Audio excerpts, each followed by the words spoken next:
Good evening, everyone. I'd like I hope, just to make sure that this is online, because, and now I'm addressing my students for the American Studies graduate program. This is your class today. So some of you might be here, most of you are not, but if you are, please watch it until the end, and this will count as our class for today. So I just want to make sure that we have, that this is, the online thing is going, that we are online. Okay, so we have, okay, great. So we can start. First of all, let me thank, I always start this way because I must, the Las Caridades Foundation. I mean, you've been so supportive throughout the years, and it's only getting better in terms of how generous you are. This, I always say, this place makes us all look good because it just transports you somewhere else, and it sort of like makes us bring our A plus game. In this kind of a setting, you really need to be better. So thank you very much, and for the director of the foundation, this has been consistent over many years, even during the pandemic with a small break that we all took. So this is very important. I need to thank a few people, and I'll start the other way around. Instead of thanking the bigwigs, I will first thank our students who are here today. We have a great attendance. In fact, the house is booked. It's sold out. And in addition, it's a Brave New World. This is online, so you can. It's a hybrid event. People are watching online, and people are here, and this makes me very happy. And I think that's the way we're going to go from now on. And it means one thing: much bigger audiences. This morning we had a very special event online with a very famous Chinese professor. His channel has 10 million people. So different kinds of audience that you can reach now that we have the technology, the confidence, and the know-how on how to proceed. So now a few more thank yous. I'll start with Konstantina Bocu, who she's very new at our department, but she has taken it by storm. She has been extremely helpful and with a work ethic that creates problem for all of us now, because we have to at least try and match it or pretend to be able to match it. So in many ways, this event today has been, and I'm not looking because I have to, it's this event, I have to be talking here, but this is your brainchild. The Themistocles Award is Professor Platia's brainchild, but this is actually yours. And so thank you very much for making this possible. Then I want to thank my good colleague, Professor Yakuras Petros, who is here and who is now one of the most public and serious. I'd say, Petros, you're now a public intellectual in the sense that you're educating the Greek public on really complex issues of foreign policy, EEZ zones, and I think you saved the best for this part of your career, but we've known you for more than 20 years, so thank you very much for coming here. And last, but certainly not least, Professor Platias, our mentor, and as I say, the unofficial Dean of International Relations in Greece. So thank you, everyone. And of course, we have departmental colleagues who should be sitting on the front, not the very last row. I know you do intelligence and all that stuff, but you cannot be hiding. Please, I'm inviting you to come sit on the very front row, and I acknowledge your presence. Several members of our department are here. I see some of our PhD students here, and that's very special because, that they're the future in so many ways. And all of these students, great attendance, which is a testimony to our invited speaker. So this is going to be a treat. We're going to have a nice discussion. We're going to listen to a lecture. But I mean, any time that a person comes to this department and wants to talk about stereotypes, about America, about Trump, and references punk rock and the Jacksonian tradition and exceptionalism, and all in, say, one chapter, Professor Simiti, come here, front row, please. Welcome. I mean, that's amazing. How many times? again, let me repeat, punk rock, music. I mean, this is a testimony to someone's erudition, because you need to have a broader horizons, intellectual horizons, in order to be able to bring everything together in a coherent, and we'll see how, right, argument. We're going to be discussed, maybe we're going to debate this a bit later today. So this makes me very happy. Again, a special shout out to my American Studies students. Let me remind everyone that this is the first program on American Studies in modern Greek history. It took 2 centuries, but it's going strong and it's going to get even better, I think. So you're not seeing me in class, but you will have something far more interactive. And in fact, since we're teaching this semester U.S. foreign policy, we are going to be discussing about a special part of U.S. foreign policy that has to do with stereotypes. It has to do with ugly or beautiful bad Americans. We're going to find out. So thank you, everyone. And as I said, this is going to be a treat. Thank you.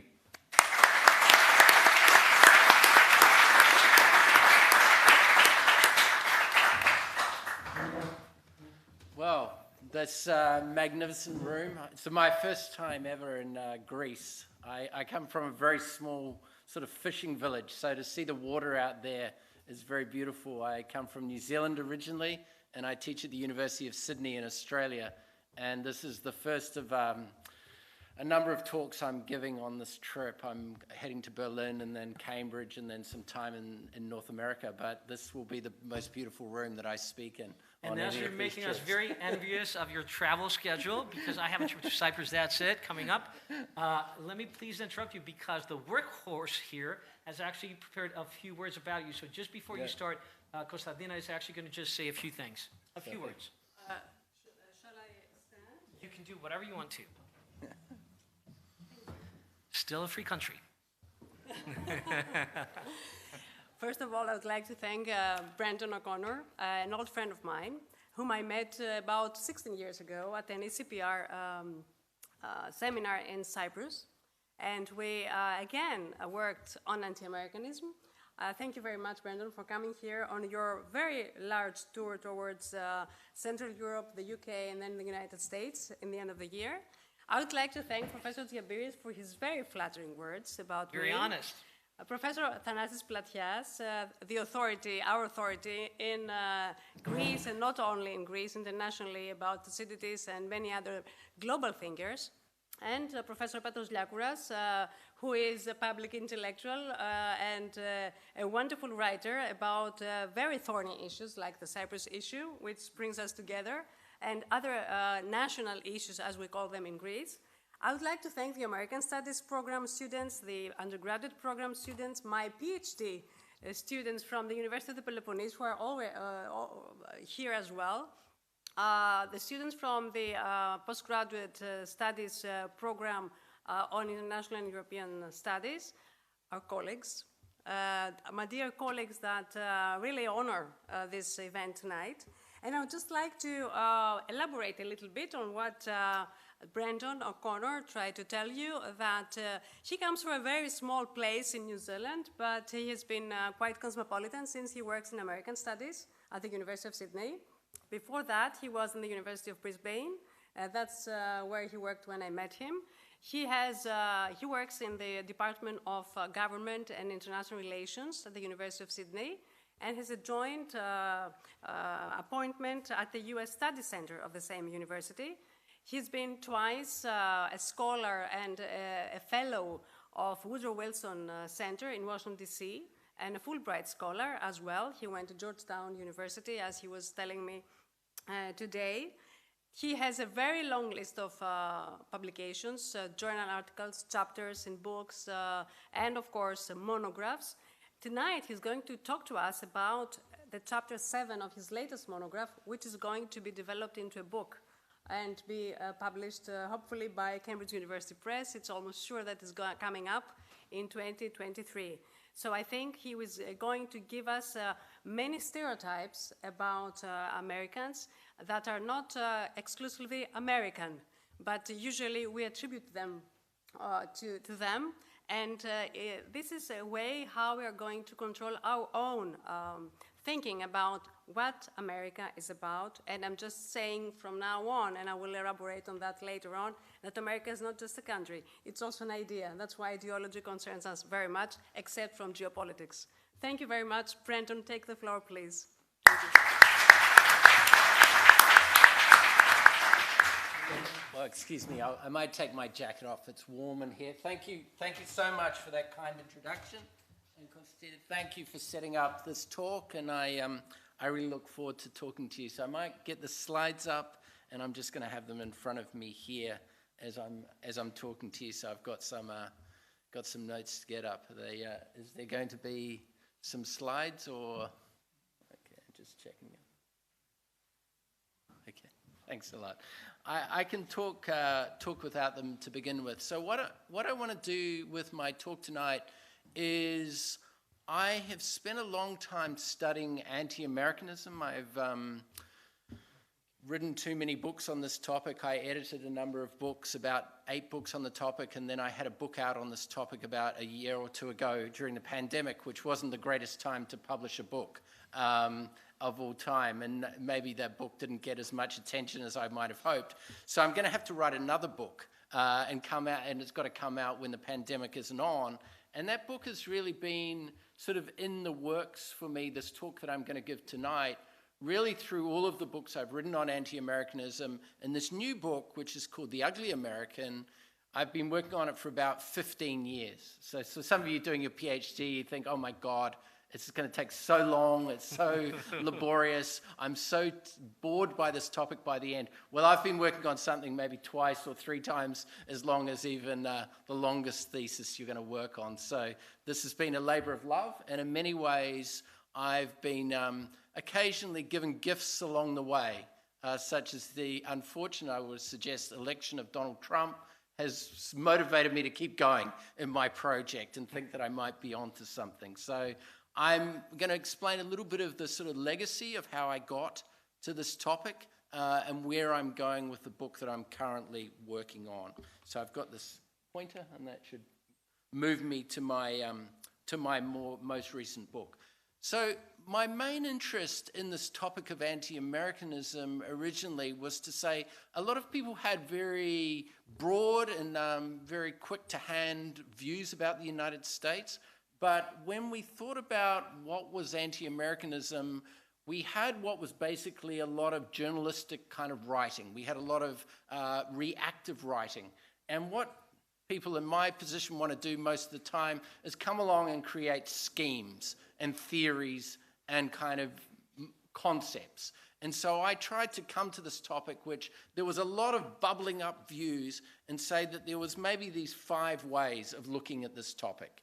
And the first way is to just see anti-Americanism as the sort of bipolar of pro-Americanism, the most simple kind of form of conceptualization.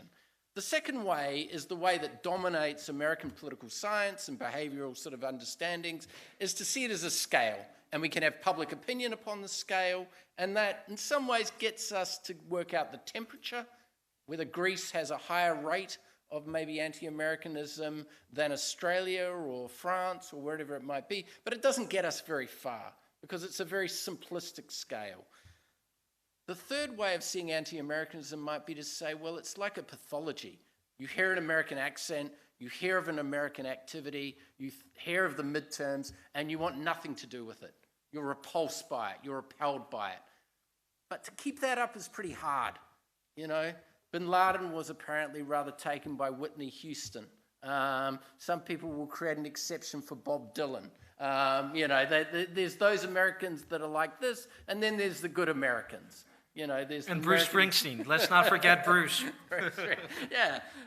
The fourth kind of way of seeing anti-Americanism, and really this will be getting into the area of my main sort of focus tonight, is to say it's only really useful and interesting to study as a prejudice. To think about it as a bias, as a predetermined way of seeing Americans. Not really interested in too much of the evidence or the differentiation between different parts of America or different types of American policy. It's just to sort of say all Americans are a bit like this. All Americans have these tendencies. And that's why I've got into studying American stereotypes for this very long project that I've been working on. The fifth understanding really needs to be combined with this understanding of a prejudice, because a prejudice in some ways only gets our thinking so far. And the fifth understanding is to see America, as Constantina was suggesting, as an idea. To think about America in regard to not what America so much does in the world, but what it so seemingly stands for, what it represents. And that's largely what I want to talk about tonight, how people have preconceptions or views or stereotypes of what America is as a conception, and how sometimes these are prejudicial.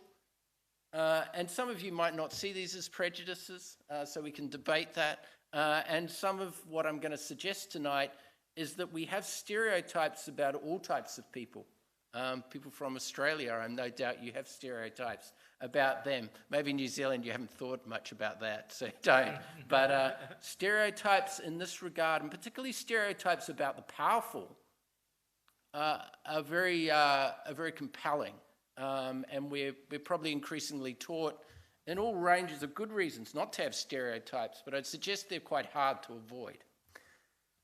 For those of you who are taken by numbers and call yourselves scientists or political scientists or social scientists, there's some data here that you could look at on YouTube later, or you could take a photo of. Some of your eyes will quickly hone in on Greek opinion towards the United States. My eyes might jump to Australia. What is kind of interesting about this approach to understanding anti-Americanism, the behavioral approach, the tendency approach, as I said before, is really it gauges the temperature.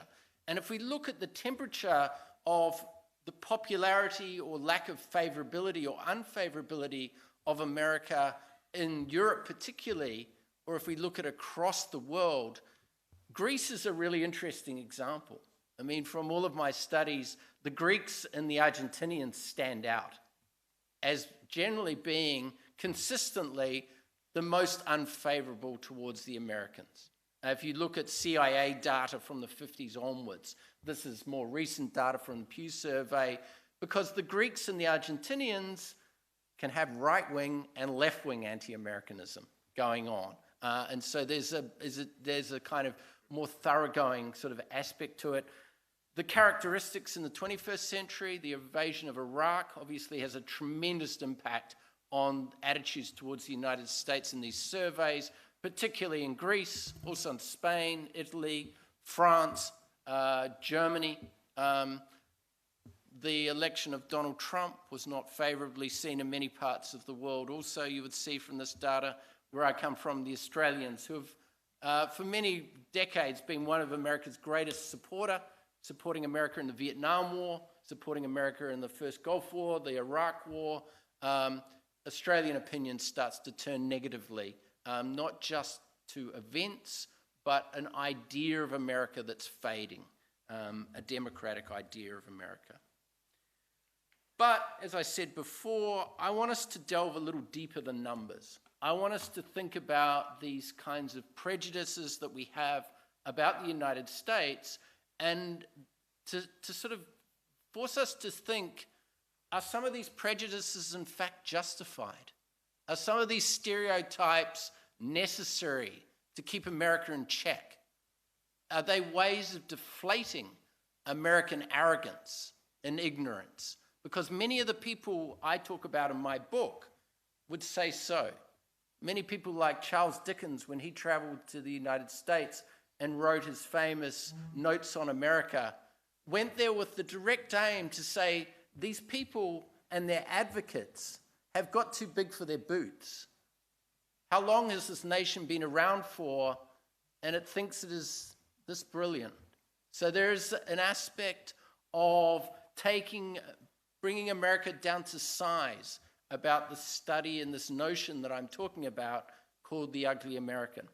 And in my book, which does occasionally try to combine pop music with literature and politics and history and 15 years of reading and more reading, I try to have a master theory. And that's dangerous, because most of us, when we start out as academics, are told to have a very narrow area that we're a total expert on. And if you come along and say, I'm not that kind of person, you can have your ups and downs. But this is a story that has come together after a lot of detours and a lot of touring. These chapters of this book that I hope to come out in the next year or so, which is really a lot of it largely written. So you get some sense of the scope of the book from this chapter, from this overview here. What I would like to do for the sort of remaining time is really focus on the beginnings and the origins of the term, the ugly American, the kind of historical kind of nature of this term, and then I want to focus on one example. I could say a lot about Trump to anyone in the question and answers. I spent far too much of my time reading biographies and memoirs of people in the Trump administration, reading the New York Times and the Washington Post on Donald Trump religiously. I'm currently in a bit of a fallow period of just recovery from the Trump administration in anticipation for the second coming, just to build up my sort of moral and personal and academic strength. So I'm happy to talk a lot about Trump and the question and answers, but I'm going to focus on the example of the Vietnam War in my presentation. Okay, where does this term come from, the ugly American?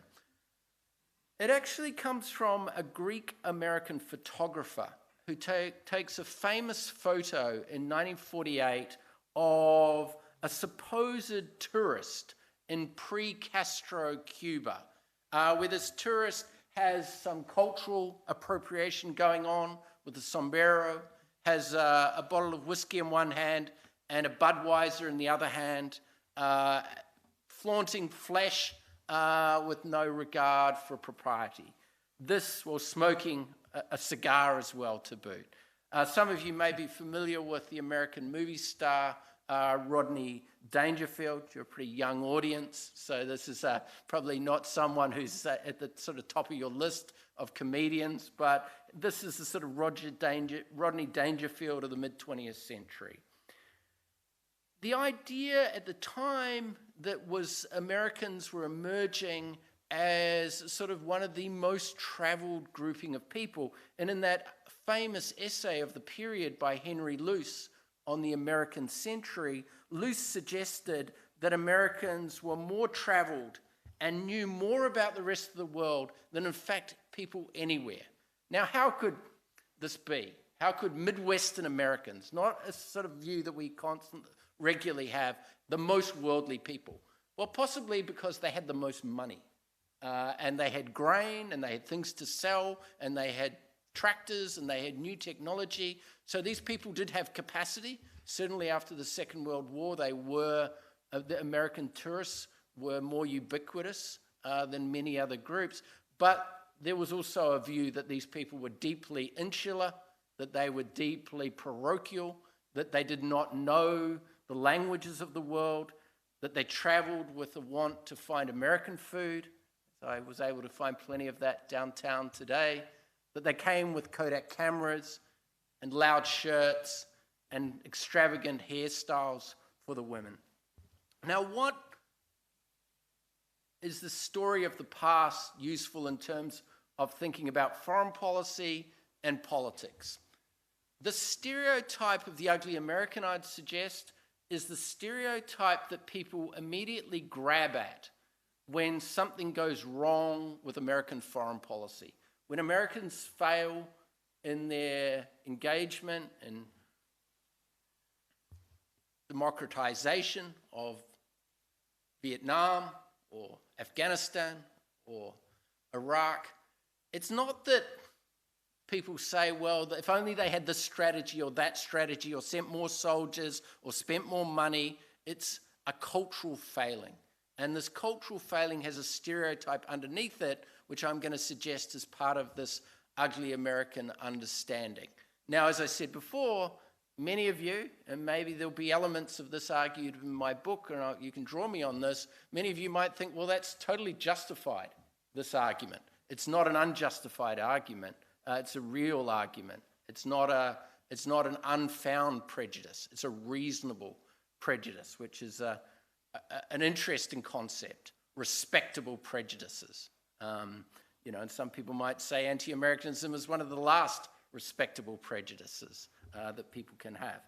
I had a very interesting conversation before coming here talking about stereotypes about Greece during the financial crisis and what the European Union's views and some of the German decision makers, their stereotypes about Greece, how these can inform politics, and these can come from cultural elements, not just political elements. If we look at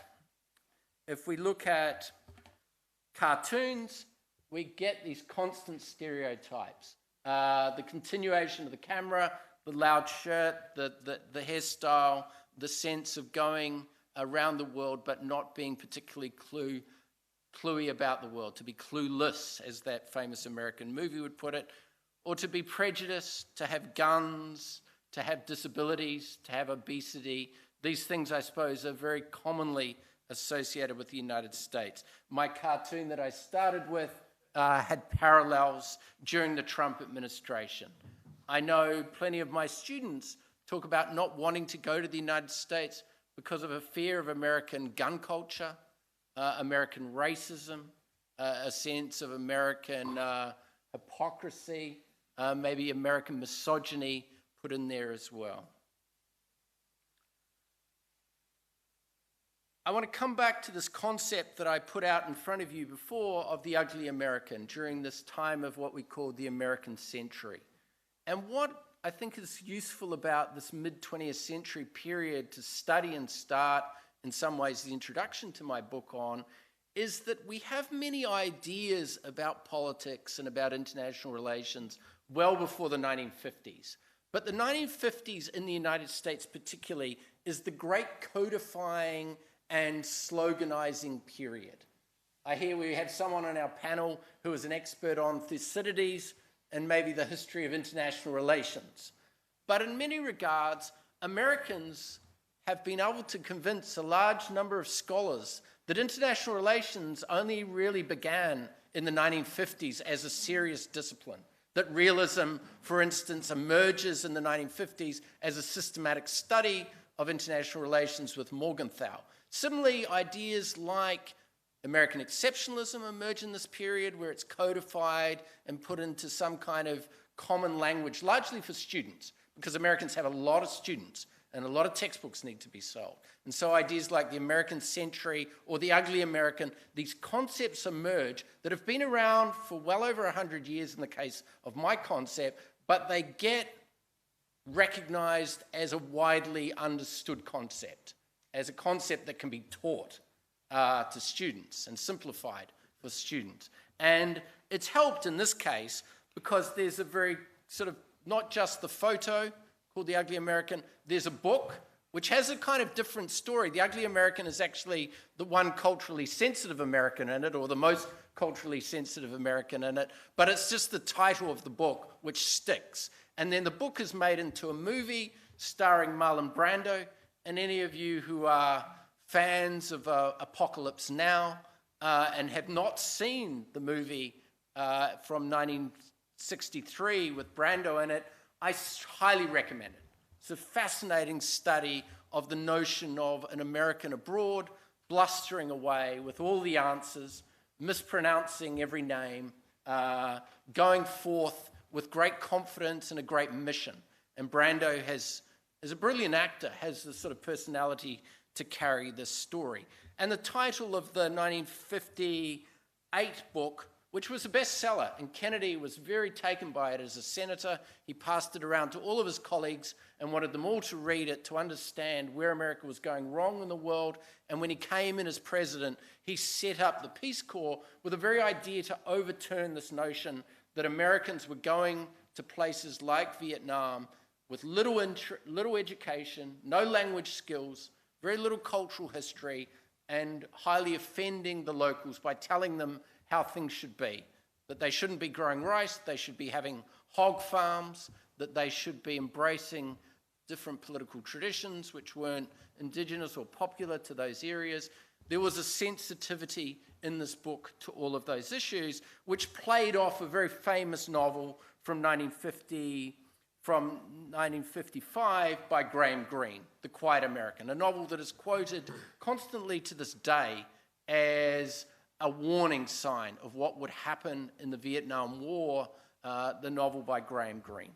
And when George W. Bush was running for election in 2000 against Al Gore, he used that line that Americans were going to listen, that they were going to be quiet, they weren't going to be ugly Americans. And he played off Greene during the invasion of Iraq when Philip Noyce had a movie that came out around that time, which was actually delayed after September 11.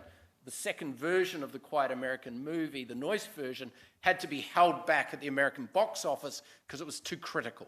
And it was delayed, and its release wasn't as grand as Noyce would have hoped. But, as I said before, just because a term becomes popular doesn't mean that that's when it really starts. Thinking about Americans in this way was very old. And our idea that we have about a George W. Bush or a Ronald Reagan or a Sarah Palin or a Donald Trump is really almost getting to a point of being 2 centuries old at least, or maybe older. That people have seen Americans as being uncouth, as being culturally ignorant, as being ill-suited to global sort of affairs for a very long time. And the beginnings of the story really make up the beginnings of my book. And what I did for my kind of sins was to go to the Library of Congress in Washington and ask them, at a library not as grand as this in terms of age of volumes, but certainly in terms of size, an incredible collection that Jefferson was very proud to be one of the initiators of, the 3rd president of the United States, asked them for all their travel diaries from the early 19th century, and they got me about 150 in English. And I read through all of those with a very useful research assistant, and I was able to catalogue 6 common stereotypes in those 150 travel diaries. A lot of these travel diaries were written by the youngest child of a rich British family who would send them out for a grand tour to get them to say, what would it be like if some of us moved over there? And so it was sort of, the most famous of this, of course, is Tocqueville's Democracy in America, a rich child with some time on his hands to write a story about whether people should be moving over to this new place or moving in the direction of this new place in terms of the embrace of democracy. I mentioned Dickens before. Francis Trollope's book on manners of Americans is one of these examples, but there are many, many books in this regard.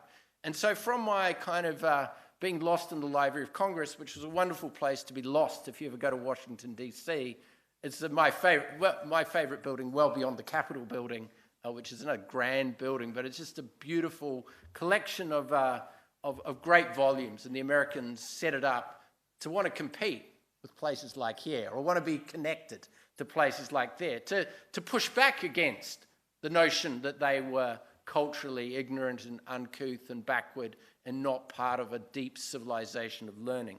That in these books there were 6 stereotypes. In the 19th century, people were obsessed, particularly the British travelers, with manners. Manners were a sign of sophistication, and if a lack of manners, table manners, chewing tobacco, was seen as a sign of deep cultural backwardness. From this idea of sort of personal behavior in the dining room, the dinner table, the drawing room, was this connected idea that people with uncouth manners were often generally intellectually slovenly. Not readers of great books, but newspapers. Now today, if someone reads the newspaper, you think they're intellectual in Australia. But back then, a newspaper reader was someone of a pretty low caste. That was like watching reality television. So there was a lot of commentary on how Americans didn't read any serious works. There was no poetry. There was certainly no Aristotle on the curriculum. This was a sense that Americans were involved with the surface. From the very beginnings, this is a constant criticism. There was also a sense, particularly as the writing becomes more sophisticated on the topic, Tocqueville's a great example of this. The second volume of Democracy in America is scathing about the United States. The idea that Tocqueville is one of the great celebrators of America is a suggestion that people haven't read much Tocqueville.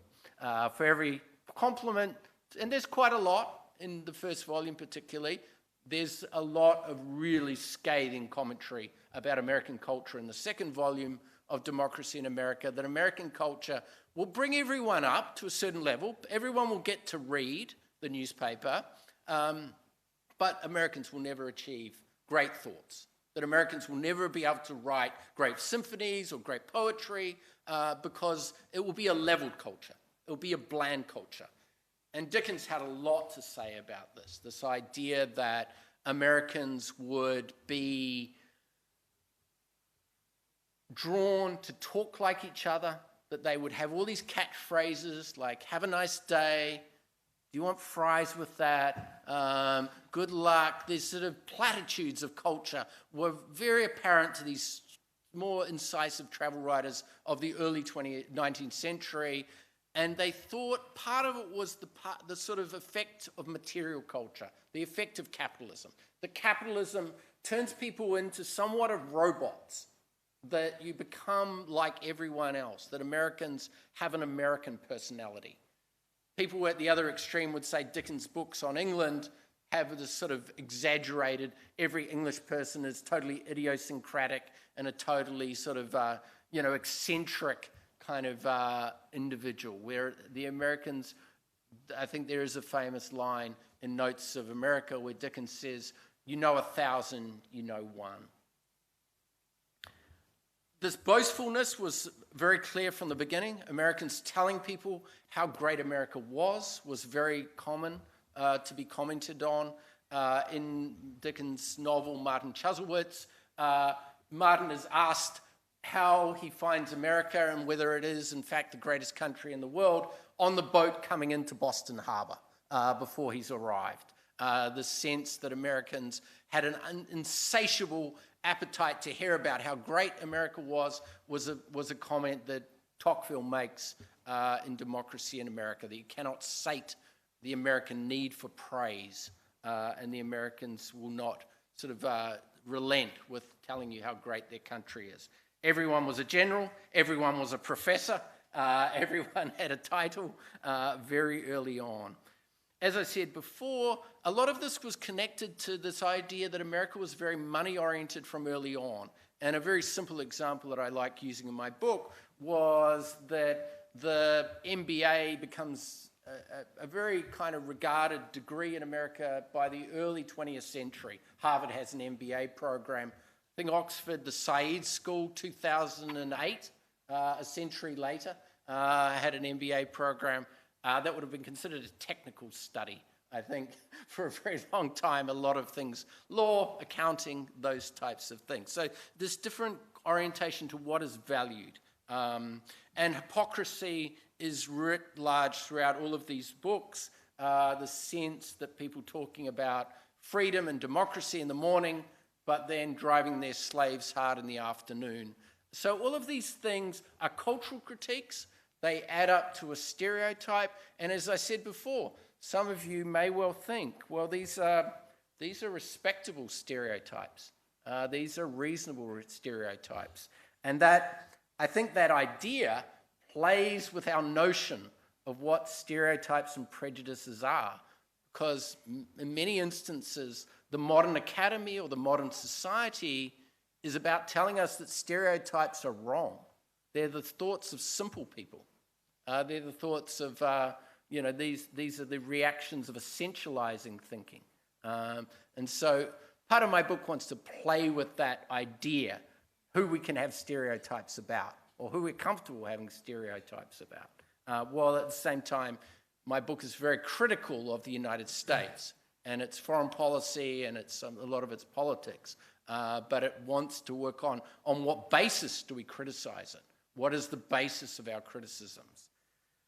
In the little bit of time I have, I would use the example of the Vietnam War very quickly, that I will go through, where when things go wrong in the Vietnam War, brutalities, the trajectory of the war does not work in the way that the Americans have promised the world, and certainly their own citizens, these stereotypes can be activated pretty quickly. The sense of Americans as culturally blustering, the sense of brutality being almost a cultural trait. And you get this really if you think about the kind of movies of the Vietnam period. So sorry, I've had different slides here. That was the 6 stereotypes I had. Then the brutality of the Vietnam War I've sort of referred to there. But if you're familiar with movie culture, this brutality is a very common feature of American movie culture when people portray the Vietnam War legacy, and this is the view that is quickly gone to.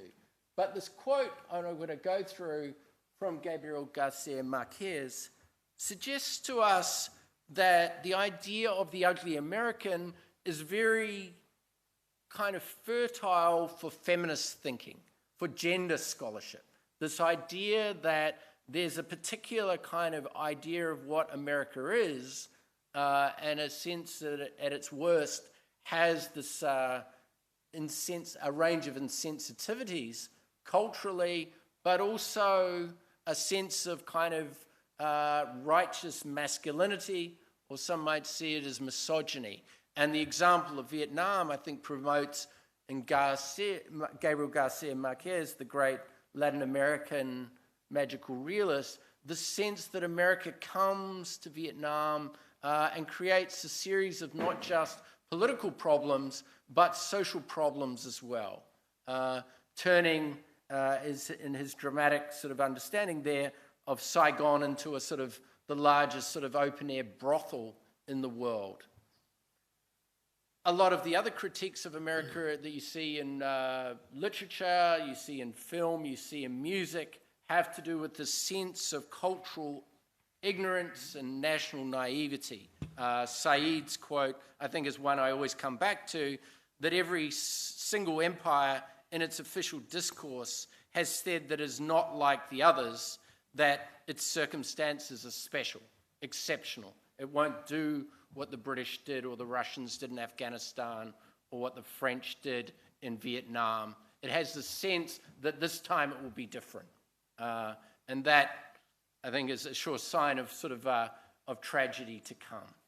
The most kind of engaging of all of the works that I've sort of thought through, and this is the last part of my book I've been writing on Vietnam, is the brilliant novel by Viet Thanh Nguyen, The Sympathizer, which won the Pulitzer Prize about 3 years ago in the United States. This will be made soon into an HBO miniseries, or what we call serial television, subscription television, and brilliantly, Robert Downey Jr. will be playing all the white characters because, of course, all the white characters look alike, don't they? Just like all the Asian characters, apparently, in some other movies look alike. It's a sort of inversion of a stereotype that he'll be playing in the film. I got to know Viet through teaching this book and working on this, and for those of you who are interested in much more what he has to say than what I have to say, we have an interview up on that YouTube thing, where he talks about the stereotypes that he employs in thinking about America's role in the Vietnam War in his brilliant novel. And what he engages with in that book that really forces us, I think, to think very deeply about the sort of imprint, the cultural imprint of the United States in Vietnam beyond the bombings and the napalm and the tragedy of the death toll in the war, is the way that Americans get to tell the Vietnam War as the losers are the ones, as he says, this is the first war where the losers could write history instead of the victors, courtesy of the most efficient propaganda machine. I'll give you the quote there. Ever created, with all due respect to Joseph Goebbels and the Nazis, who never achieved global dominance. Hollywood's high priests understood innately the observation of Milton's Satan, that it was better to rule in hell than serve in heaven. Better to be a villain, loser, or anti-hero than virtuoso extra, so long as one commands the bright lights of the center stage. Viet Thanh Nguyen's point, and he's a professor of comparative literature at the University of Southern California before writing this novel and then a sequel to it, The Committed, is that the Americans get to tell the story of the Vietnam War. They get to place themselves at the center of it through Hollywood. And this idea of sort of Americanization, I suppose, is one that this concept of the ugly American is constantly pushing back upon, saying, well, how come the Americans get to tell their story even when their story is a failure? Where is the justice in that? Where is the justice in the sense that of the Americans having this megaphone all the time and everyone else having to talk with their own voice without the microphone? George Saunders, another writer, if you're not familiar with, uses that idea brilliantly in a famous short story that was in the New Yorker. This idea, you go to a party, one person has a megaphone, everyone else has just their natural voice. Who dominates the party? Not the wisest. I think I have spoken enough. There's a hot room. It's an unseasonably beautiful night, really. I didn't expect this in November in Athens, but obviously this is a city which has a long summer, as I experienced today.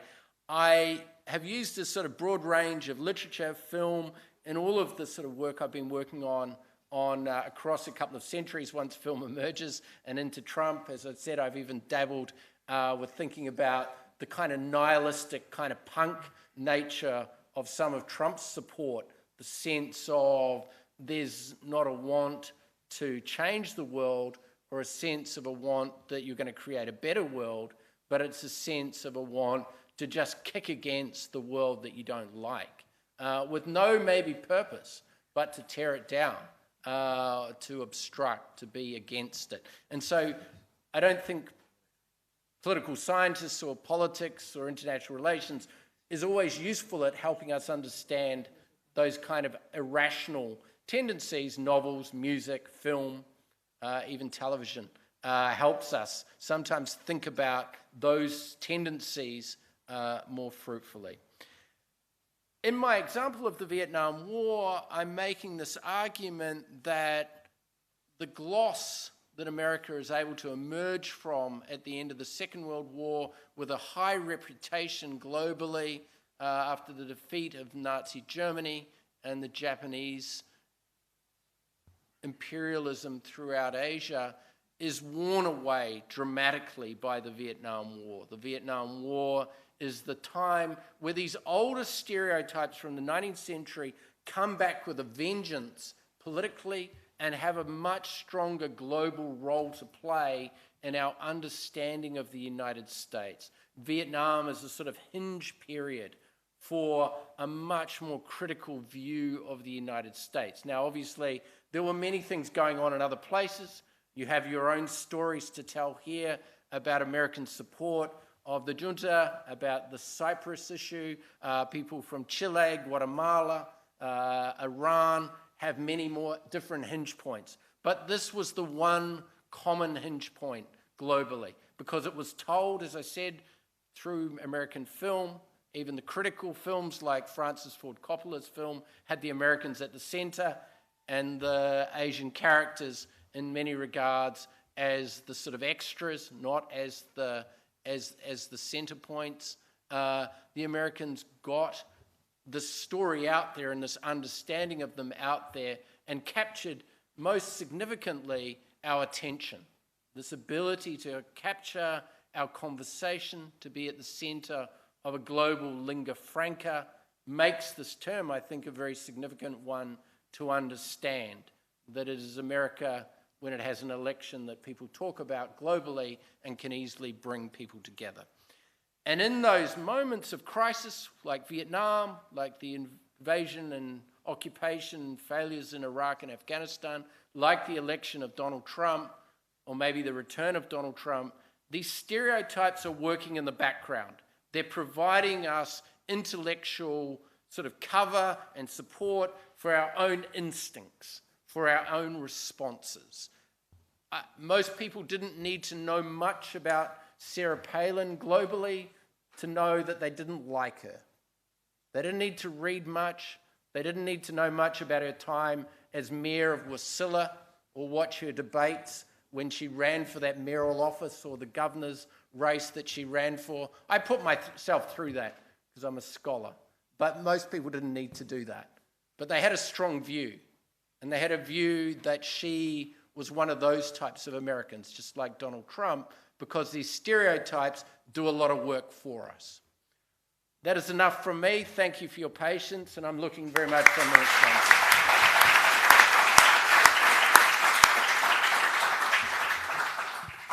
Thank you very much. I promised erudition, and that was delivered. We heard not just about stereotypes, but we heard about 150 memoirs. I mean, that's a lot of reading. We saw posters, photographs, movies, novels. Not rock and roll, though. So that you have to deliver on that and Trump. So I'm going to moderate now this discussion. Some things that I think can be raised. One is whether these kind of stereotypes are dynamic. Do they change over time? Do they get worse, better? Can they improve? What is the case of Greece? And I'll ask Professor Plates to start with that. Other things are there American stereotypes about the world as well? Are some other countries, can they really claim to be better than the ugly American? But these are things that are now going to be raised, and then at the end I'll have a couple of announcements for my American Studies students. But let's start with Professor Plates, and I very much would like him to address the issue of Greece. And you've been around through various phases of this anti-Americanism, and so I think you're very well positioned to address it and maybe ask some questions. And then we'll have a Q&A. We will take questions. Well, that was a fascinating talk that actually it's beyond my zone of confidence because I'm not an expert on stereotypes. Although we have the same crazy attitude, I'm also fascinated by Trump and Sarah Palin, and I read almost everything about them. So we have some of the same obsession with the characters, but somehow I derive slightly different conclusions. In my mind, being a realist, and I look at power and interest, I disassociate the United States from the Americans. And I looked at power. And if we look at power and how this power is being used, we could probably understand why there is anti-Americanism. Let's start with some data.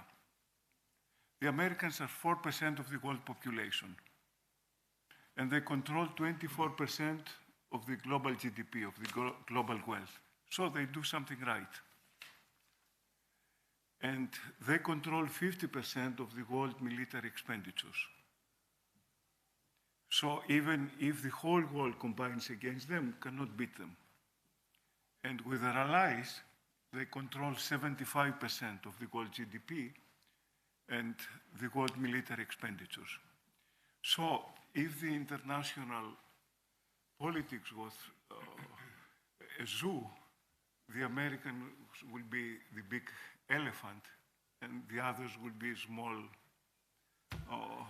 animals. And that by itself creates an envy.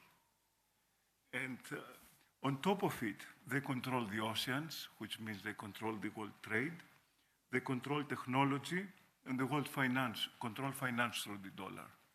So they have a hegemony that it's multiplied by, in a very complex way. So the way that I look at the United States, it's not ugly Americans or an ugly country, but I look at them as a lucky country. Let me explain what I mean with lucky country. First of all, they are rich because they have a continent which is very rich on natural resources, from energy to everything. I mean, they can be self-sufficient. And very few other places can be self-sufficient. Probably Eurasia, but somebody needs to unite Eurasia. Then second, they are secure because their neighbors are the Canadians, peaceful people, and the Mexicans, that they suffer from the United States rather than the other way around. And then it's fish, the oceans. So somehow they are secure. And also very lucky because there are antagonists tend to self-destruct. I mean, take the Europeans that were controlling the world. They self-destruct in World War I. The empires that escaped the destruction of World War I were destroyed by a civil war within Europe by World War II. So the Europeans were self-destruct. Then it was the Soviet Union, which also self-destruct with Gorbachev's experiments. So somehow they managed to be the number one, not necessarily by imposing the will on others, but their opponents self-destruct by themselves. And this power, of course, it creates envy. But you know, most of the countries that envy the United States, let's say the Europeans, that they have all these high rates of anti-Americanism, they ask the Americans for protection.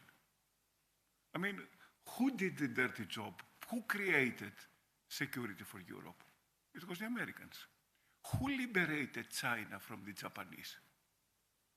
It was the Americans. Who saved Russia from the Nazis? It was the Americans. So somehow they have so much power that they shape the environment. And people doesn't like countries to play it God. I mean, making political engineering. And the Americans, they do political engineering. They took Germans, a problematic country that in 70 years produced 3 big wars, the German-French War in 1870, World War I, World War II, and turn it around and make it a different Germany. They did the same thing of political engineering in Japan. They took a very militaristic country and make it a trading state. So to play it God in the international system doesn't make you very popular. And since I'm a student of Thucydides, I mean, I see parallel between Athens and the United States.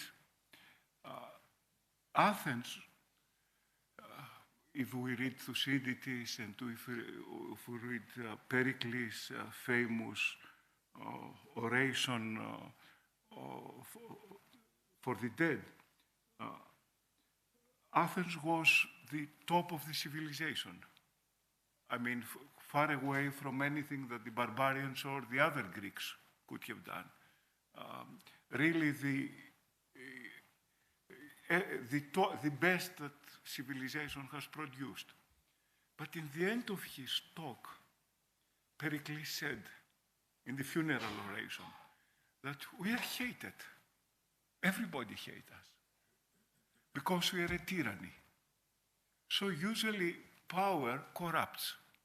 And absolute power, as we have seen in the Athenian case, corrupts absolutely and usually comes to hybrid and it has side effects. But so why everybody was hating the Athenians? Because of power, but also from the propaganda of the adversaries. What the Spartans did, it's essentially having a huge propaganda machine advocating that, you know, the Athenians are like the Persian or worse. They do to the Greeks what the Persians were doing. So America is facing negative propaganda from antagonists that doesn't like it.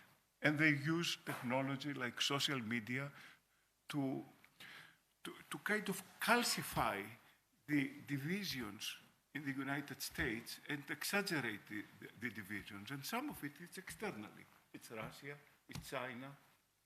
So part of the anti-Americanism, it's politically driven. Now, even countries that have benefited from the United States, like the Europeans, they still hate the Americans, but they cannot balance against them. So we have soft balancing. You see, they have their interest with the Americans, but you know, when they vote in these polls that you have shown, they hate the Americans. So that's a kind of schizophrenia. Okay, let's come to the Greeks now. Come to your question about the schizophrenia of the Greeks. The Greeks were saved after World War II with the Marshall Plan.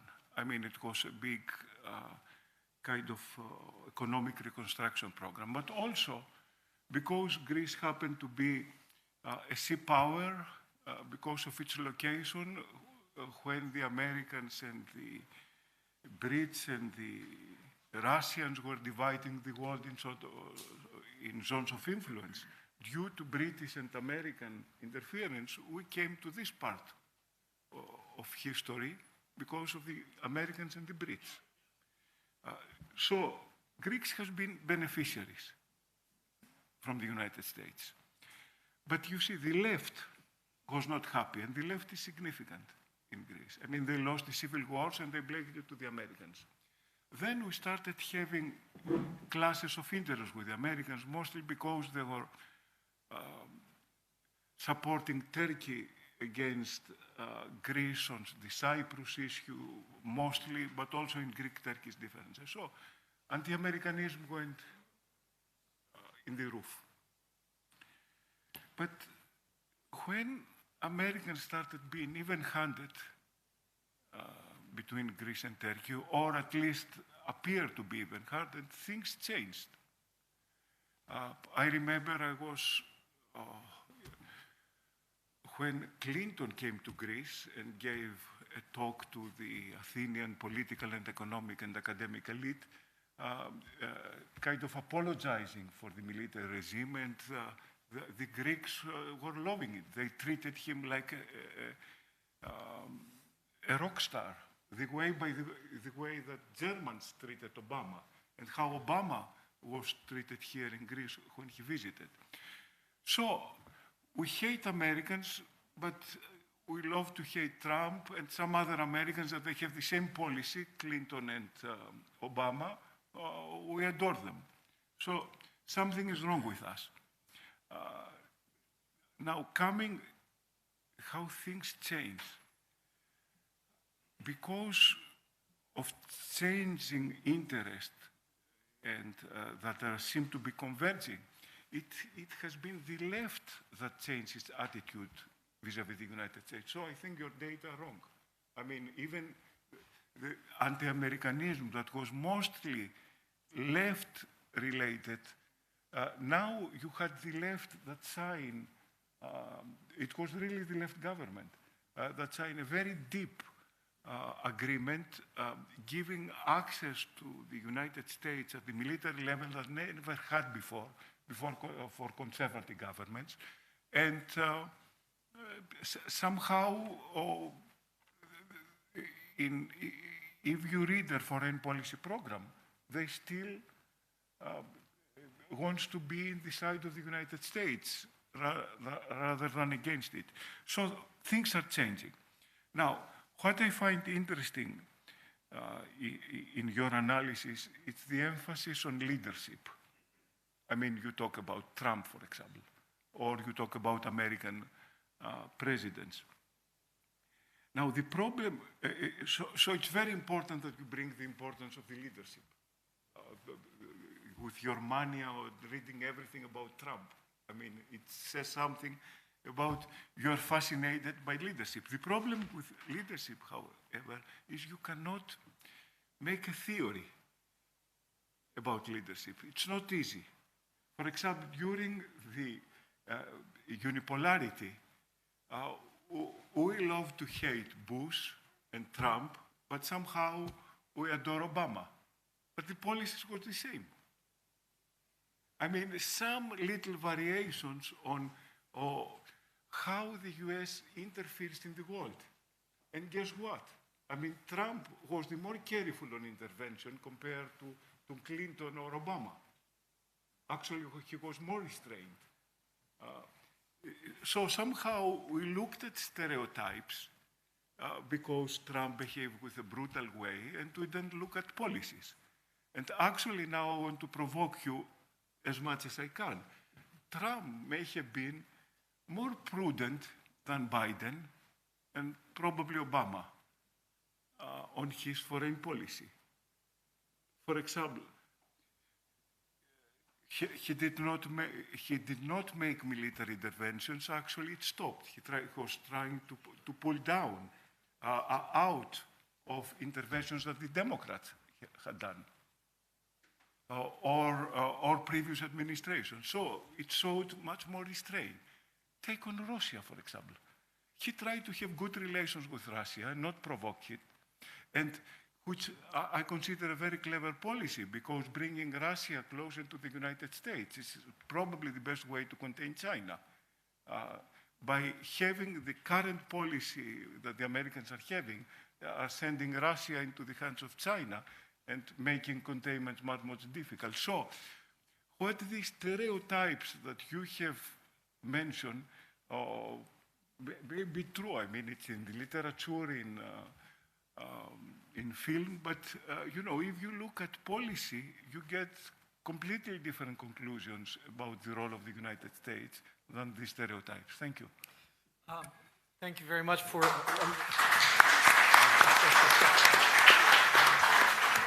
Okay, so no one said this was going to be easy tonight.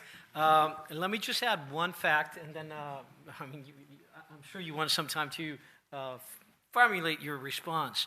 But about a year or a little bit more, there was a poll in Greece, and the Greek people were asked which countries are most supportive of Greece in the world. Who's got our back? And France came number one, and the United States came in at number two. That was right after a military agreement was signed with France. For the past couple of days, the U.S. ambassador to Greece, a new one, George Chounis, has been saying, probably referencing internal polling, that now the U.S. has inched ahead of France and is number one in this poll question. So this is something to keep in mind. But what we heard here, so 19th century, the United States is the new kid on the block. Today, it's the big kid on the block. So is it really the politics of envy that we're dealing with? Is that the root cause of the ugly American? I think that's part of the... Yes. Do you want me to respond? Okay, so I suppose I would push back on the kind of leadership question and say that there are all sorts of things that weren't able to be done with allies during the Trump administration that are much easier to do with the Biden administration. So it's not just that the policies or the world has changed, but it's the perceptions. And the very easy example for someone from Australia is the example of AUKUS. You may not have heard of this, but Australia, a relatively minor sort of player in world politics, probably the 13th biggest economy in the world, but certainly not the 13th biggest population, is attempting to get 8 nuclear-powered submarines. That is more than the French will have, more than the British will have, and the Australians have wanted this for some time because of the rise of China. But when Trump was president, they can't announce it, they can't negotiate it, they can't talk about it in public. When Biden is president, they can. The world didn't change. The world, from Australian sort of defence officials and politicians, is the same world that was seen as frightening when Trump was president or when Biden was president, but perception mattered a hell of a lot, because the perception was you can't make that kind of a massive investment with Trump's America, because Trump's America is an unstable America with an unstable leader, where Biden's America is an America that has a wise old man at the head who supports the international order. Now, there's a lot wrong with that analysis, but that's the analysis that the Australian government took. It was the analysis that the British government under Boris Johnson took. This idea that power politics is, of course, always really important. Anyone who wants to tell you that world politics is just a figment of your construction of it, I think goes way too far. But perception is also really significant. And so my argument isn't to sort of dismiss geostrategic factors or power politics or realist understandings of the world. It's to work in unison and to say often two things can be going on at the same time. The perception can be playing a large role and geostrategic considerations can be playing a large role. And these types of perceptions stop agreements from occurring. So maybe Greece is an interesting counterexample to my story. And if you did look at my statistics there, the unpopularity of Trump in Greece wasn't particularly high. I mean, the unpopularity in the Pew surveys compared to a lot of other countries wasn't particularly high. So maybe Greece has had a different relationship going on. There's a different story. But the general story, if you look across the NATO nations, Sweden wasn't dying to join NATO under Trump. Neither was Finland. The person who's leader leads to a sense of perception of what is possible. And those perceptions, I suppose, I'm arguing, are informed by some of these stereotypes that relate to a particular type of American.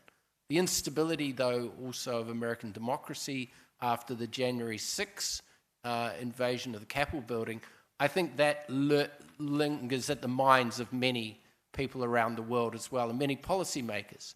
I mean, the idea that that type of America will return, I think should have us relatively nervous. So I take your sort of serve and your volley, and I come back. I'm a tennis fan. Tsitsipas has a big following in Australia, the Greek tennis players, so I return it.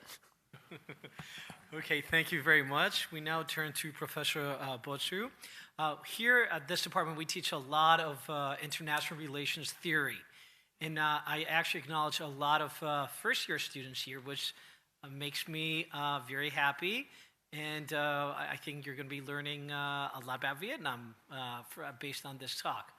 But a few years ago, after the United States invaded Iraq, there was an article about offensive realism. It was called the United States, the poster boy for offensive realism. In a similar vein, I'd like Professor Bociu maybe to think a little bit about Trump, and is Trump the poster kid of the ugly American? Thank you, Aris. There are so many incentives for continuing this talk, like the idea about the overlapping anti-Americanisms that have to do with the new kid on the block and the big kid on the block. I think that until the end of the Cold War, Americans didn't really care about anti-Americanism. They believed it was flattering, like all great powers, all superpowers, that it was a byproduct of the envy of international antagonism. What changed their thinking was, I think, the September 11th attacks. And this is when we met. They were trying to find out whether anti-Americanism has also political results, whether anti-Americanism was a root to that problem that found them by surprise, that shocked the entire world. And I think that after the Cold War and victory of the Americans in the Cold War, perhaps also misinterpretations of that victory, that it was owed to specific aspects of their culture, created both pro-Americanism. Everybody wanted to join NATO. All the countries that came out of communism wanted to join NATO. But on the other hand, anti-Americanism. And it was the time that everybody realized that Francis Fukuyama was wrong, that it wasn't the end of history, that there was a continuation to history, and that there was always a choice, just like the Americans would like to say. So I think that was the major structure after the September 11th attacks.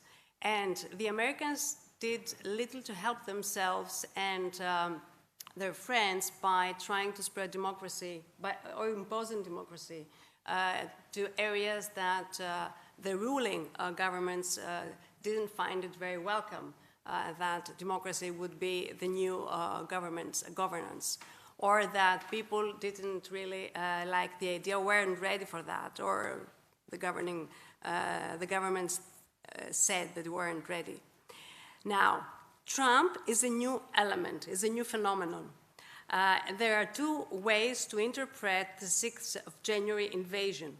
The one is that it's a vindication. We know what the Americans are, the ugly American, and Trump is the prototype, the stereotype about that. And concern, on the other hand, because the Trump phenomenon gave to many autocracies in the world the right to criticize the great democracy.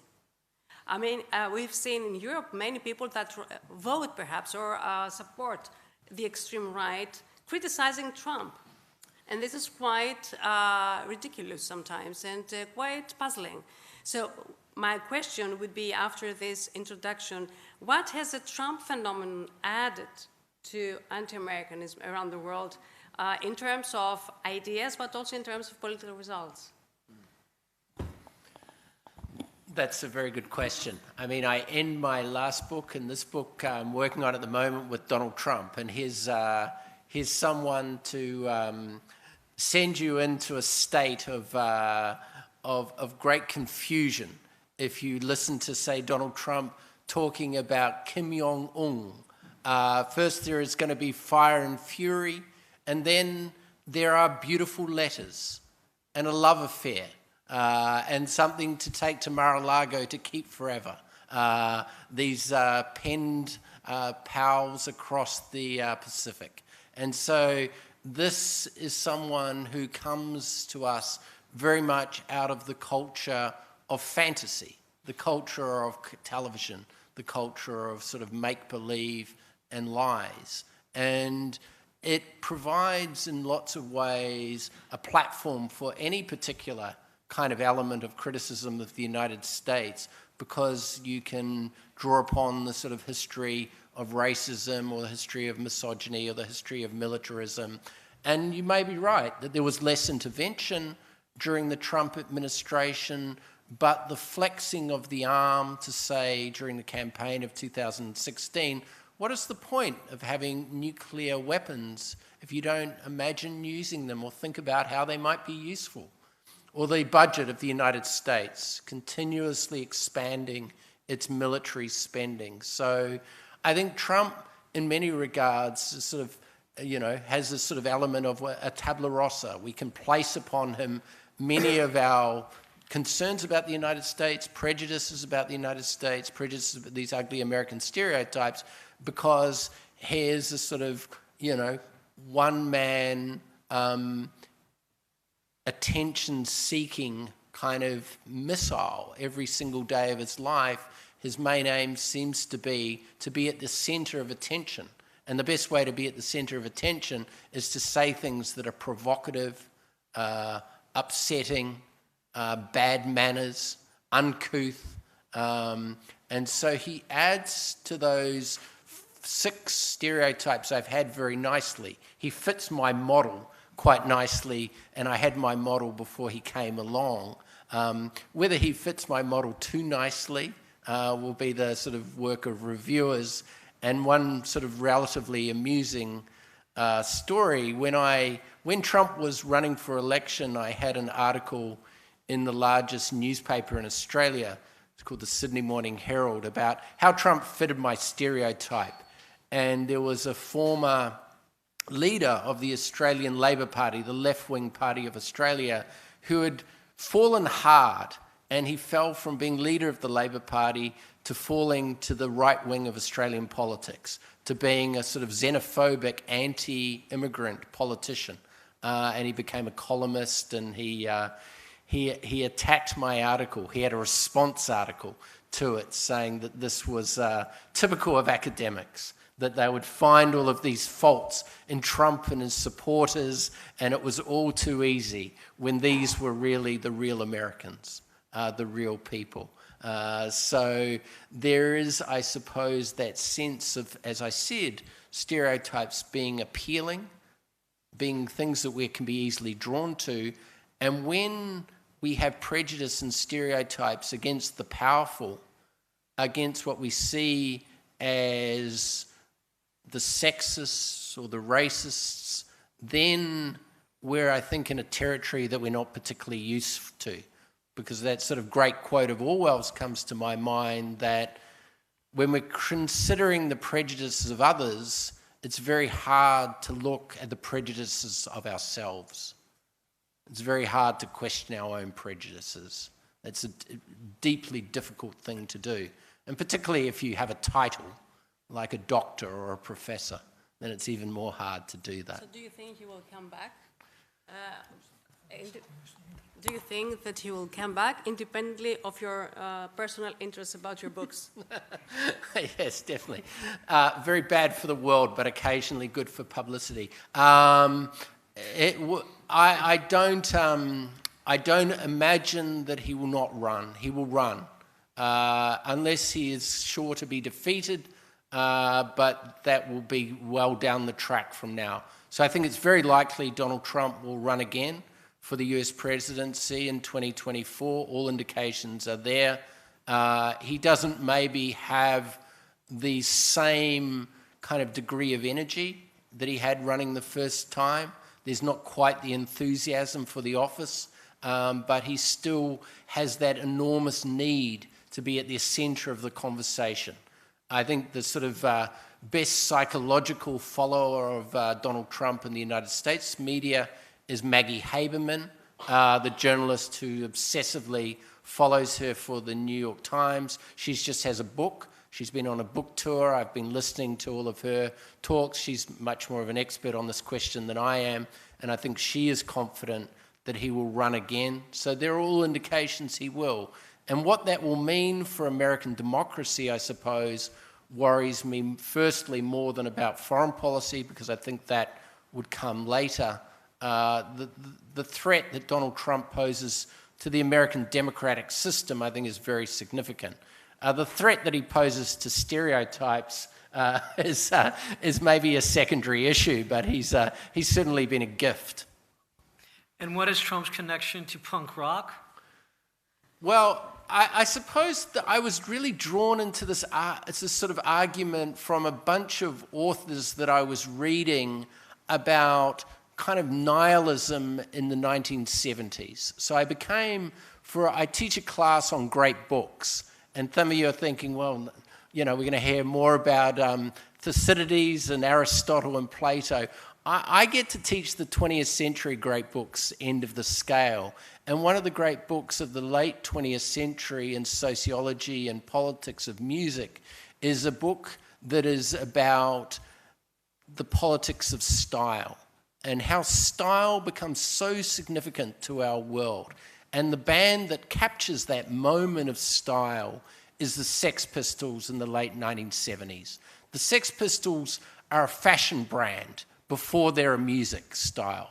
Their promoter and manager, Malcolm McLaren, had a clothes shop and he had a concept. They were a boy band, and they were a boy band with an attitude, and an attitude that was anarchic, which was nihilistic, which was not creating a manifesto. It wasn't Dylan's peace, love, and holding hands. It was everything is terrible and we hate it. And there's something about that with Trump's rallies. There's something about that with the modern Republican Party. The sense that it's the end of the world and who cares.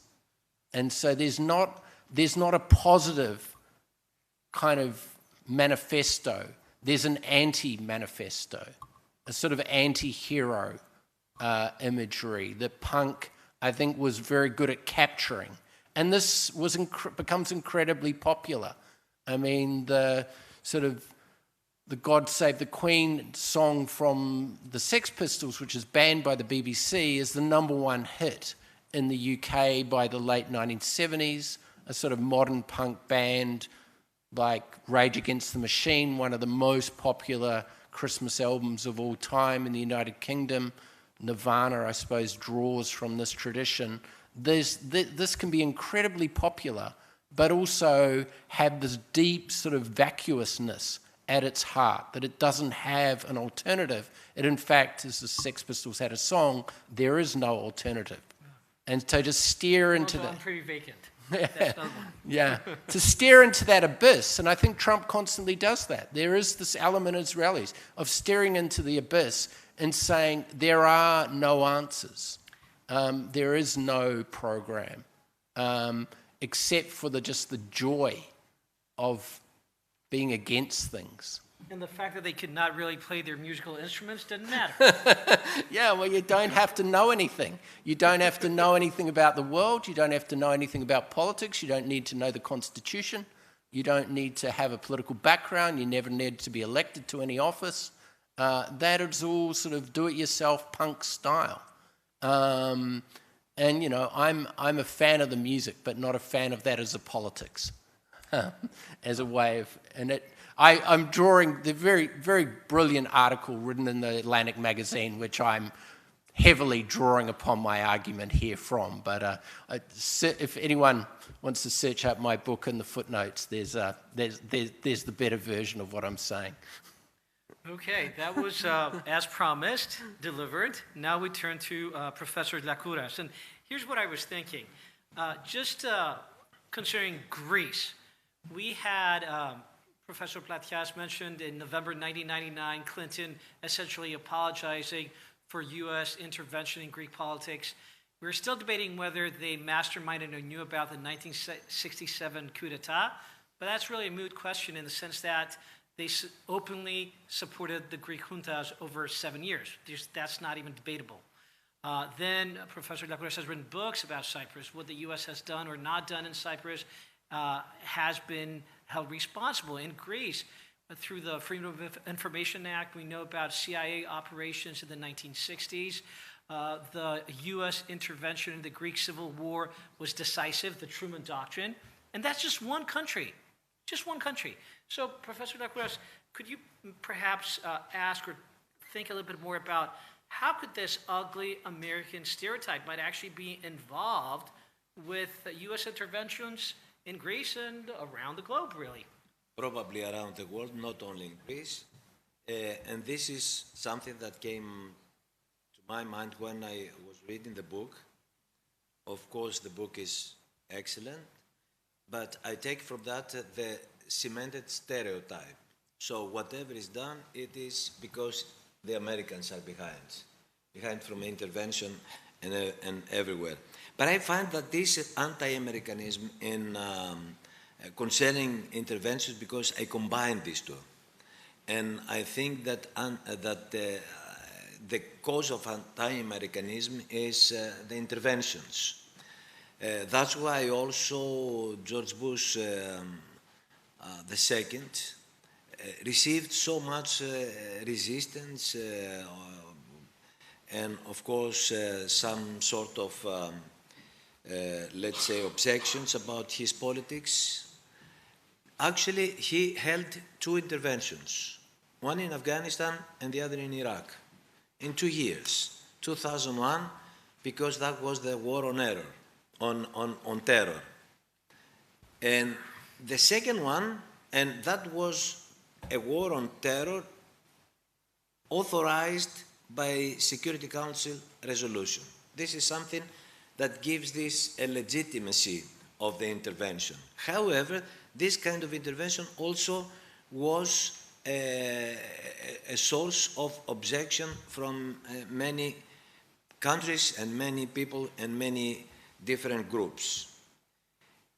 When Biden decided to withdraw the military staff that remained since 2001, there was another anti-Americanism from other parts of the world saying, why you leave this area and you leave the area without any security. So that is the first contradiction.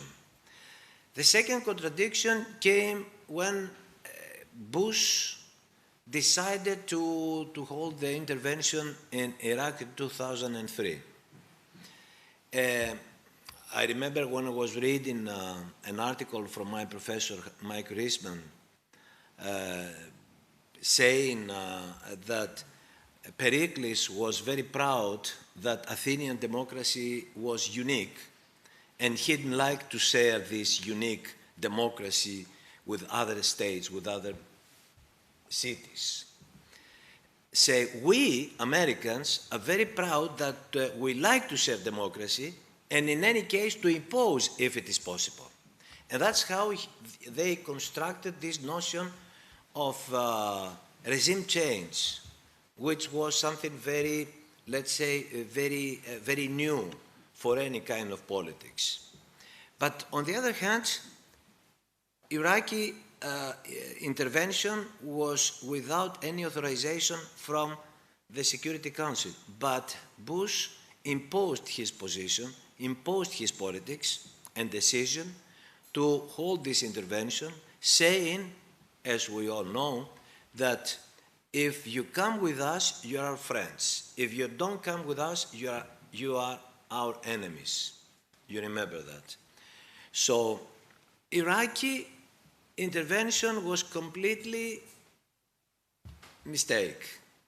And that was really came out because there was no result in this area. Because it was actually a war not on terror, but a war to overthrow Saddam Hussein and then impose a new government, a democratic regime, let's say, which it was very difficult to impose it and very difficult to establish because you need also the participation of the public. But I think that the most difficult situation was with Clinton. Clinton held many interventions. First, in Yugoslavia, via NATO. Second, in Somalia, in Lebanon, and finally, in Kosovo. What I find here as a contradiction in Kosovo, Kosovo is another case, because Kosovo was the outcome of the mistreatment of Kosovars by a dictator called Milosevic. And who was against this, let's say, this intervention in Kosovo in order to free the area from the power of Serbia? Who were mostly against this intervention, let's say, for example, in Greece? The left. Why? Because they were against any American action in the area. But if you read behind the lines, you understand that this kind of intervention was something to save the lives of the Kosovars because they were mistreated for many years by Milosevic. So because the left is very, let's say, proud and very champions of their stance in favor of human rights, they had to be the ones to say, okay, intervention without Security Council resolution may not be so much legitimate, but the end of this intervention could have been illegitimate. Why? Because they saved the lives of people who were mistreated. What happened with these people? They enjoyed autonomy and autonomous status. And then Milosevic, when he came to power, he deprived this status from the people, which is a very massive violation of human rights. And when the people had some uprising about this, rallies and everything, then they were treated as enemies of the country, and then most of them were expelled from the country, and other people were exterminated from the country in order not to raise the right of being part of the population of the Kosovo and, of course, Milosevic to get rid of them. That was something in my mind that this is very, very contradictory because no one saw what was the purpose of this intervention, but all of them said the ugly Americans, as BRENDON say, The ugly Americans always do the same bad thing and interventions and everything. So this is the only... So I see some continuity here and some complementarity between two professors here on my right. Professor Platias says, well, the United States, I'm paraphrasing a very complex presentation, but the U.S. was very powerful, and that creates envy. And Professor Lacroix goes another step and says, and look what it did with all its power. And he just mentioned the interventions after the end of the Cold War. We go back, Chile, Greece, Iran, Italy, just Latin America, you lose track. So could it be that it is power and intervention and all these foreign policy gambits, for better or worse, that are at the root cause of these perceptions? You're not wrong. I mean, intervention is usually a way of turning people against you.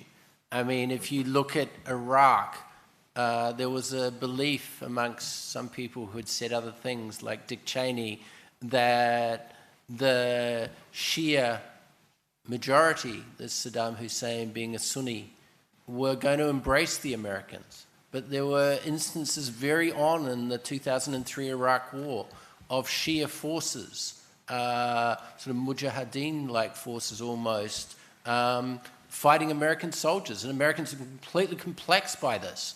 Like, we're liberating you. You're not part of the Ba'athist regime. What's going on? People do not like to be intervened militarily. They do not like their governments overrun or overturned. This is not surprising. None of this, I think, takes enormous amounts of understanding. What I'm arguing in my previous book and the sort of arguments that run through the latest book is that when we want to understand Kosovo, or we want to understand the withdrawal or invasion of Afghanistan, when we want to understand these complex foreign policy questions, we need to be masters of the detail. We need to be masters of what are the real motivating facts. How much is Milosevic to blame for what's going on in Kosovo? Is the intervention going to be better or worse in terms of the number of people who die, the consequences? Those are complex questions which require us to deeply understand some history, the forces on the ground, the journalistic accounts, the histories of the laws of intervention, of genocide in some cases. And if we quickly kind of pull towards stereotypes, we're not going to go that deep. Stereotypes shortcut us all the time. They allow us to make really quick judgments. So my argument is really an argument for differentiation, for a sense of seriousness on these questions. And it's not to say that I have an answer to say when is humanitarian intervention occurring or when was it just plain old imperialism, but to understand that differentiating line of when the United States maybe is a good hegemon or an imperialist. We have to take the details and the evidence and the circumstances very seriously. And that will be a question that we will face, say, on Taiwan in the future. And if we are drawn to rely on a lot of shorthand, maybe with the Chinese, maybe with the Americans as well, we'll come to very quick judgments where we need, if you have an opinion on Taiwan, in my view, you need to know a lot of history, you need to know a lot about different force capacities, you need to know a lot about the possible kind of fallout for a conflict like that. And so my argument is an argument against quick judgment, an argument against quick interpretation. Okay, I reserve the right for myself to ask a very brief question. You started your presentation saying a lot of people are critical of America, but they have some good Americans, Bruce Springsteen, Bob Dylan. But last week in our class on U.S. foreign policy, we were discussing Walter Russell Mead's book, Special Providence, about the different schools and traditions of U.S. foreign policy. And it's the Jeffersonian, the Hamiltonian, the Wilsonian. And then comes the so-called Jacksonian tradition. And based on your presentation of the ugly American, I was listening to it and I was thinking, we're not talking Wilsonians here or Jeffersonians, certainly not Hamiltonians. We're really talking about Jacksonian America. So, is the ugly America, and by extension Trump, shorthand for what we call the Jacksonian tradition in U.S. foreign and domestic policy? Yes. I mean, the Jacksonian is not loved globally. I mean, the Jacksonian is not the American that is widely globally embraced. I mean, that book is a great starting point. I sign it to my students. Constantina was involved in a 4-volume series I did on anti-Americanism, and after that series, a publisher wrote to me and said, would you like to do another 4 volumes on anti-Americanism? And I thought it was a joke. I thought one of my friends had punked me or sent me a prank email. But I got back to Sage on it and said, look, I've actually just done something like this, and I don't think I'm ready to do another one of the same. And they said, well, what else would you like to do? And I said, oh, well, maybe I'll do this thing on traditions. So I did these volumes on American foreign policy traditions, which is largely just readers for students, things I like to read that I was able to get published. And the Jacksonian tradition, I think, is a tradition that's really useful to understand that type of American domestic mindset, a global mindset, which is both not particularly interested in the world, but very militaristic. And that's a really interesting combination. If you're not really interested in learning about the world, learning about other cultures, you don't really have a deep concern about the killing of Khashoggi or human rights abuses in Saudi Arabia, but your policies are going to have an enormous impact on the Middle East or the buying of oil.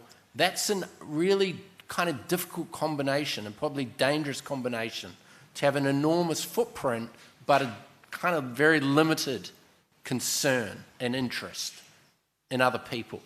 And that Jacksonian tradition gets at that form of American nationalism where America happens to be the most powerful nation in the world in many areas, but also has, in many regards, often an indifference, or in the case of some American leaders, a complete lack of interest in the rest of the world, which is a remarkable thing for an empire to have.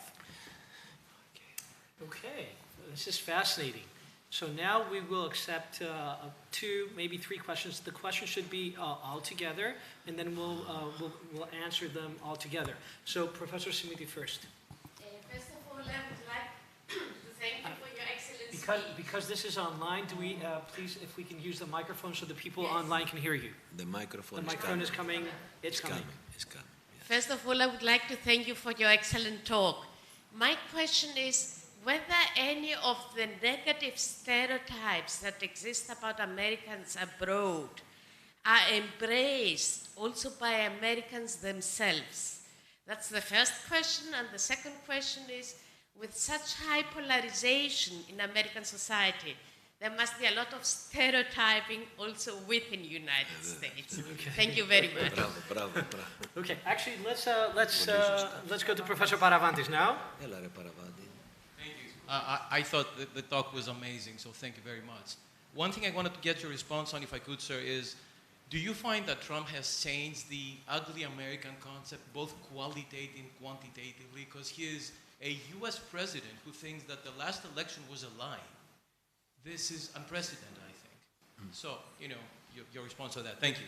Let's get a couple of students. So let's go 1, 2, 3, and that's it. Thank you. Can you hear me? Thank you all for your remarks. My question is, you mentioned Trump a lot, and I believe that Trump is the symptom rather than the root cause, because there has been a very systemic effort over the past 40 years of the conservative movement in the United States to basically overtake all parts of governance. And they have been very much emboldened by Trump. So their approach towards American exceptionalism is very much a nativist approach, America first. They don't really care about anti-Americanism abroad. I would say they champion it. So I think, and they are a significant part of the population. So I'm wondering what your view is regarding that. Do you want to maybe reply to these first? Okay. This batch? Yeah. So we'll come back for another batch of questions. Well, they're all excellent questions, and it really relates to this question before about the Jacksonian tradition in America, that you're very much right. There are many Americans who want to associate themselves with the rest of the world. Obama was a very good example of this, and there were many Americans from very early on who saw themselves as part of French history and literature and culture and German history and British history and culture and Shakespearean plays and all the rest. But when travelers came to America, they wanted to go to the interior. They didn't want to go to the Boston Society. They wanted to go to what was called the Midwest, which we now think of as pretty close to the East, because that was the far out sort of backcountry. And in the backcountry, that's where the manners were rougher and the attitudes were simpler and more uncouth. And so it was a view that Americans both had of themselves, as you say, that there was the red states and the blue states, the cities, the coasts, the heartland, the flyover country. These are all stereotypes which Americans replicate, but foreigners just crystallize them to begin with, and Americans ever since have been working on them. This question of whether Trump is the sense of qualitatively different in terms of the sort of this anti-American, the ugly American tradition, I think you're very much right, that he is the first president that denies a clear-cut victory to his opponent. That, I think, is a seminal moment in American politics, to be not just someone who shows a lack of respect. Andrew Johnson, if you know your American history, was, I think, the only president who chose not to turn up at the inauguration of the next president. That's bad manners. But to claim that you, in fact, won by a landslide when you lost, that is, I think, a moment we need to pause on. That is a moment that's beyond ugly, it's dangerous. And that's worse than my stereotypes. And the question about Trump being a symptom rather than the cause, I'm totally in agreement. Most of my career has been writing about American conservatism. That's another project I have. This is a long project, and there is moments where you see the fabric of American politics becoming one of fantasy. I mean, to claim that you won in a landslide is a fantasy. To claim that you shouldn't pay your foreign debt because it's not real debt is a fantasy. To claim, as I think we saw significantly from Reagan and Gingrich as two kind of hinge figures in American kind of political history, this kind of turn where facts and reality, and we saw a lot of this with the lead up to the Iraq War, can be interpreted as having alternative facts and alternative realities if you wish it enough or believe it enough.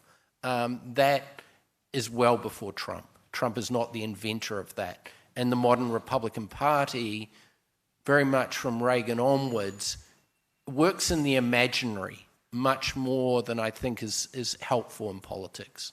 And in a way, the imagined world becomes one which is very distorted and open to manipulating the kind of voters' response. About to ask questions. This reminds me of the book Fantasyland, and the summary of the book you can also find in the Atlantic Monthly. Yeah. And read it. Fantasyland, Atlantic Monthly. Kurt Anderson, very good book. Yes. Okay, so 1, 2, 3, maybe 4. Okay, but that's it. So first of all, I would like to express my gratitude to anyone who contributed to this event here today. So I want to pose a question to you, Professor O'Connor. So according to what we've been taught about the stereotypes theory, elusive irrelevance and categorization can lead sometimes to stereotypes.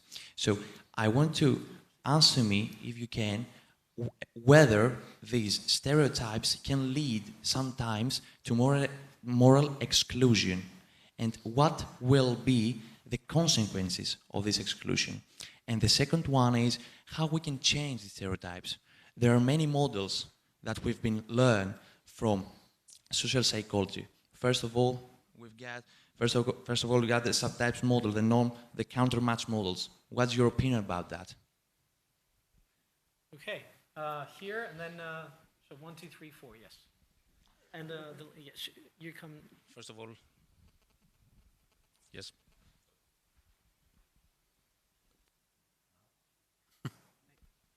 I think it's okay. Yes. So thank you very much, first of all. We've talked about the stereotype of the ugly American. I would like to ask you if you have seen or you have checked about, you have read about the other side.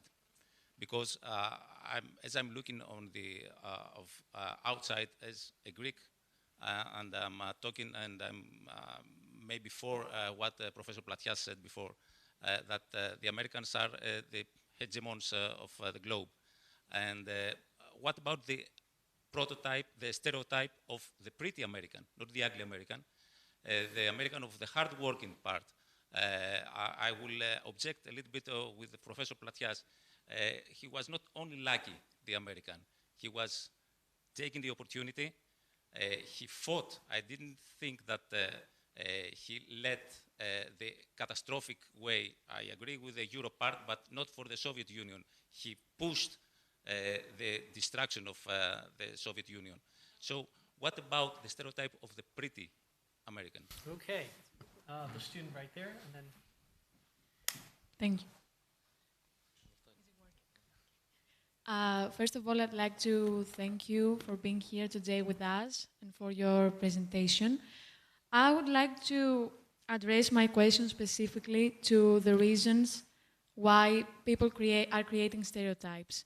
So while you were speaking, you said that in the bigger picture, we create stereotypes because of leaders. So in the ugly American stereotype, this is referring to Trump. Because of historical events like the Vietnam War, you said, and due to cultural critics. So my question is that really true? Are we based on this to create stereotypes? Because I believe that people are thinking selectively, and I think that this is how we create categorizations of ideas, of people, of beliefs.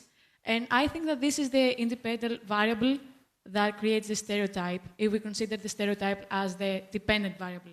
So I'd like you to say to us if you think that the deepest reason of the stereotypes creation are some informations like the Vietnam War, like the leader, like the critics, or how our human brain works.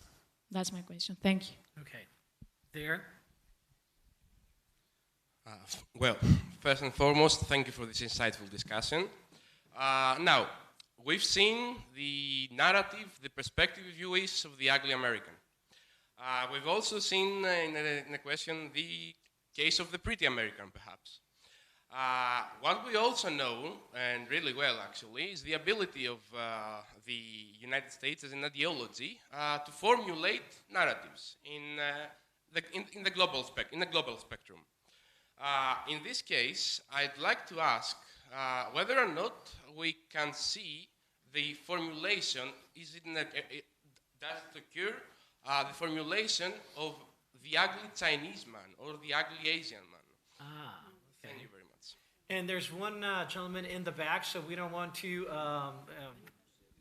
Everyone is here welcome. Simply because you're in the back, we don't discriminate against you. So he gets the last question.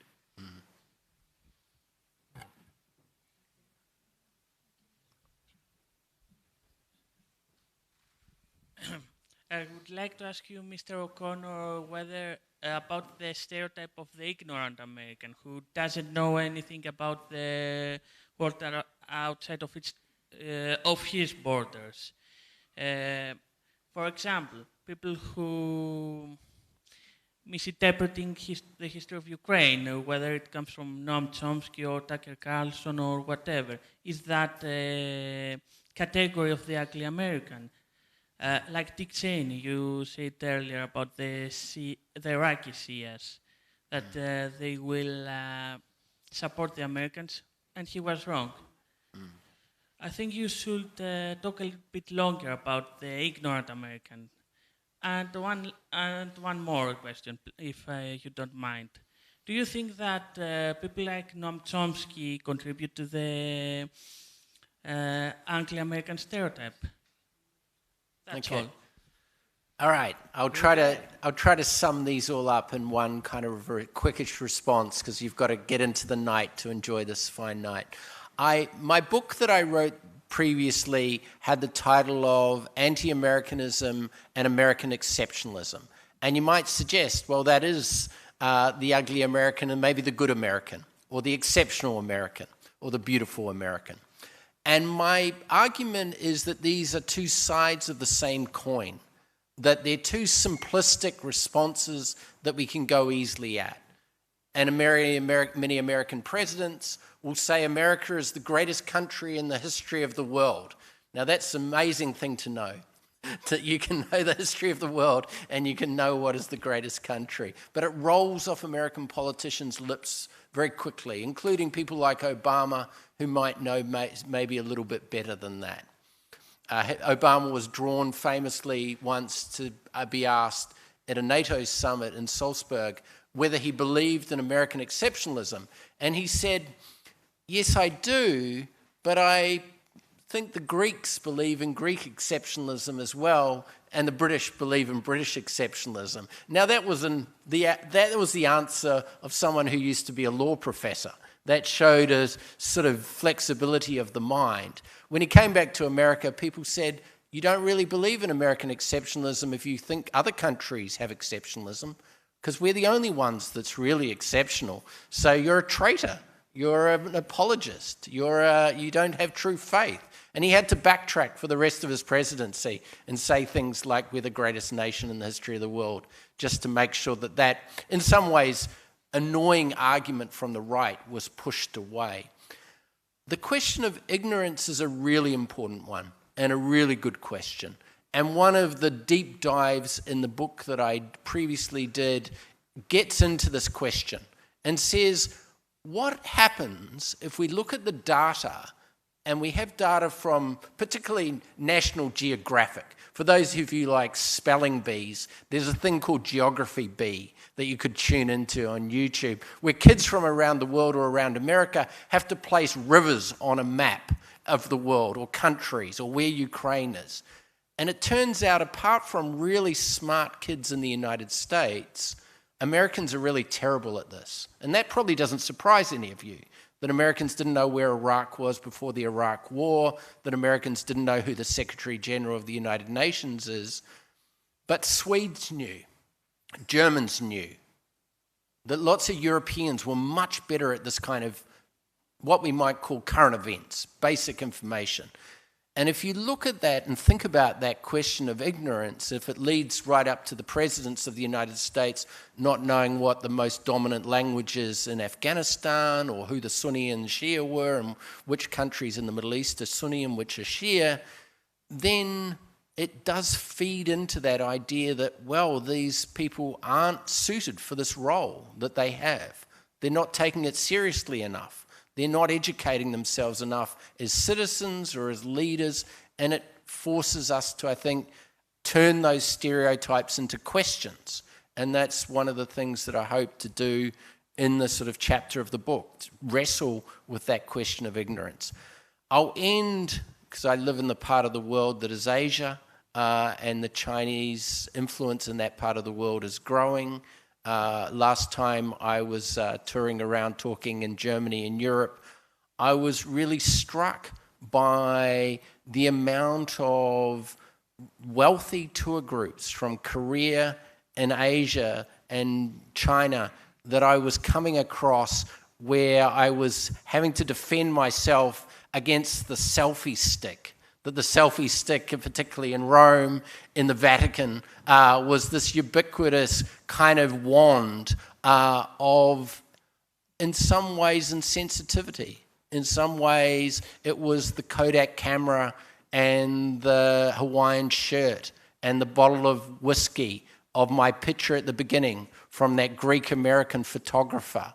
It was that sense that I've got money, I don't really notice you, I'm part of this tour group, and that was that sense that I suppose I started with Americans, having that confidence on the global stage to not really care, as I think you rightly said, about what other people thought of them. And that's not just an American thing. And wealth is part of that story, and there are other countries and cultures where the people are traveling around the world now as carriers of that confidence. Now, what that means for geopolitics is very complicated, but I think it's an interesting parallel, and it was a good question. Well, I've enjoyed talking with you, and my very glad to be on the stage with your esteemed and very erudite professors, and you're very lucky to be taught by these people and at this university. So thank you for being here. And thank you.